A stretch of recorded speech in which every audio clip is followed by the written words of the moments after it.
Alléluia. Gloire au Seigneur Jésus-Christ. Nous bénissons le nom de l'Éternel qui nous a encore donné ce jour merveilleux. Sa parole a dit, voici le jour que le Seigneur a fait, qu'il soit pour nous un sujet de joie, un sujet d'allégresse. Nous bénissons son Saint-Nom pour ce jour qu'il nous a fait. Et je salue mon frère, ma soeur, et je bénis le nom de l'Éternel, et que ce jour soit effectivement un jour de joie, un sujet d'allégresse pour tout un chacun de nous. Aujourd'hui, c'est le dimanche, c'est un jour où pratiquement tout le monde va adorer le Seigneur dans sa maison. Nous bénissons son Saint-Nom parce que, comme l'a dit dans sa parole, s'il y a des familles qui ne montent pas à Jérusalem, la pluie de bénédiction ne tombera pas sur eux. Aujourd'hui, Jérusalem représente pour nous l'Église, le lieu où nous adorons, l'Éternel, représente pour nous Jérusalem aujourd'hui. Et toi qui es allé à Jérusalem, toi qui es allé dans le temple de Dieu aujourd'hui pour le célébrer, oui, la pluie de bénédiction, comme l'a dit sa parole, est déjà tombée sur toi. Donc nous bénissons son Saint-Nom pour cela.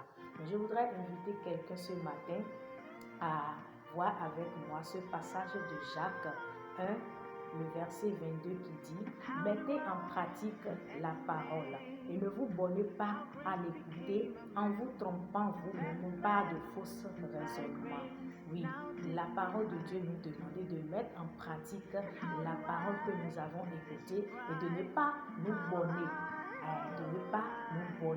Et en nous trompant sur des fausses raisonnements. Oui, tu es allé célébrer l'Éternel aujourd'hui dans son temple. Oui, certainement, il a parlé à travers son serviteur pour toi. Oui, il demande à tout un chacun de nous de mettre en pratique la parole que nous avons écoutée de son serviteur. Oui, c'est Dieu qui parle à travers son serviteur, mais quand tu regardes l'homme qui est debout, tu ne vas pas mettre en pratique la parole qui est sortie de la bouche de cet homme. Mais quand tu regardes Dieu qui est en lui et qui parle à travers lui, tu vas mettre en pratique. C'est ça, on dit, ne vous bornez pas.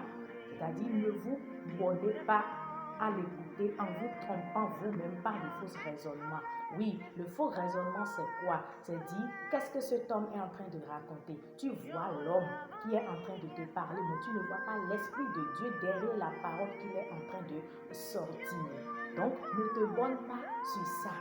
De faux raisonnements. Qui est cet homme? Qui il est? Pour nous dire ceci. Est-ce que tout ce que lui nous dit, est-ce qu'il pratique ça? Il fait ça? Il fait ça? Ne te borne pas à dire cela.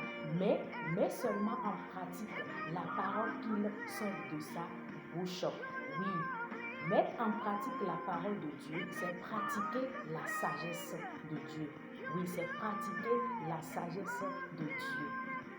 La Bible nous dit, heureux l'homme qui écoute la parole et qui met en pratique. Luc 11, le verset 28 nous dit cela. Heureux l'homme qui écoute la parole et qui met cette parole en pratique. Et toujours dans Jacques 1, le verset 5, il dit, si quelqu'un d'entre vous manque de sagesse, qu'il la demande à Dieu, qui donne à tout simplement et sans reproche, et elle lui sera donnée. Oui, mon frère, ma soeur, tu manques peut-être de sagesse. Dieu te demande aujourd'hui de demander cela et qu'il va te donner.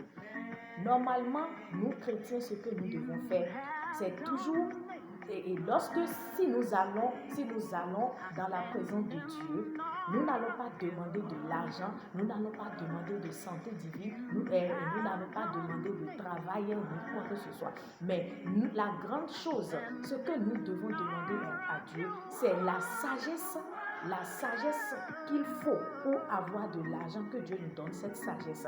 La sagesse que nous devons avoir pour avoir la santé divine, c'est ça que nous allons demander. Oui, la sagesse que nous devons avoir pour avoir le travail, les fruits d'entrailles, c'est ça que nous devons demander à Dieu. Oui, voyons l'histoire du roi Salomon. Quand le roi Salomon est allé devant l'Éternel, qu'est-ce qu'il a demandé? Il a demandé la sagesse pour pouvoir conduire son peuple. Le peuple que Dieu a mis entre ses mains, il a demandé la sagesse. Et En plus, la sagesse, Dieu lui a donné la richesse et tout ce qui reste. Dieu lui a donné tout cela. Donc aujourd'hui, ma soeur, mon frère, je t'invite à oublier les soucis que tu as, à oublier que tu es malade, à oublier que tu n'as pas d'enfant, à oublier que tu n'as pas de travail et demande la sagesse de Dieu. La sagesse de Dieu que Salomon a demandé, demande cette sagesse afin que Dieu te remplisse de cette sagesse pour que tout le reste, il t'ajoute cela. Matthieu 6,33 nous dit ceci. Cherchez premièrement le royaume et la justice de Dieu et toutes les choses qui restent vous seront ajoutées. Donc, quand tu demandes la sagesse de Dieu, tu es en train de chercher le royaume de Dieu et la justice de Dieu. Donc, je voudrais inviter quelqu'un ce matin, oui, à demander cette sagesse afin que la parole qui est sortie de la bouche du serviteur de Dieu, lorsque tu es allé dans son temple pour l'adorer, la parole qui est sortie de sa bouche, que Dieu te donne cette sagesse pour mettre en pratique cette parole afin de jouir des bénédictions qui vont en découler. Souvenez-vous de Deutéronome 28, le verset 1er. Il dit, si vous obéissez, il y a une condition, si vous obéissez. Donc, ma soeur, je t'invite à mettre en pratique la sagesse de Dieu, à utiliser la sagesse de Dieu. Mon frère, je t'invite à utiliser la sagesse de Dieu. Je prie ce matin pour quelqu'un que dans le nom puissant de Jésus-Christ de Nazareth, comme l'a dit la parole, si quelqu'un d'entre vous manque de sagesse, qu'il la demande à Dieu, qu'il donne à tout simplement et sans reproche, et elle lui sera donnée. Je me base maintenant sur cette parole de Jacques 1, verset 5, et je déclare dans le nom de Jésus que toi, mon frère, toi, ma soeur, qui manque de la sagesse, que l'esprit de sagesse te remplisse maintenant au nom puissant de Jésus-Christ de Nazareth, afin que désormais tu saches quoi faire pour avoir cet emploi. Tu saches quoi faire pour que ce projet se réalise. Tu saches quoi faire pour que cette maladie te libère. Tu saches quoi faire, oui, pour avoir les fruits d'entrailles. Tu saches quoi faire pour que ton foyer, oui, soit stable. Tu saches quoi faire pour avoir le mariage que tu désires. Dans le nom puissant de Jésus-Christ de Nazareth. Amen, amen et amen. Mon frère, ma soeur, demeure béni dans le nom puissant de notre Seigneur Jésus-Christ.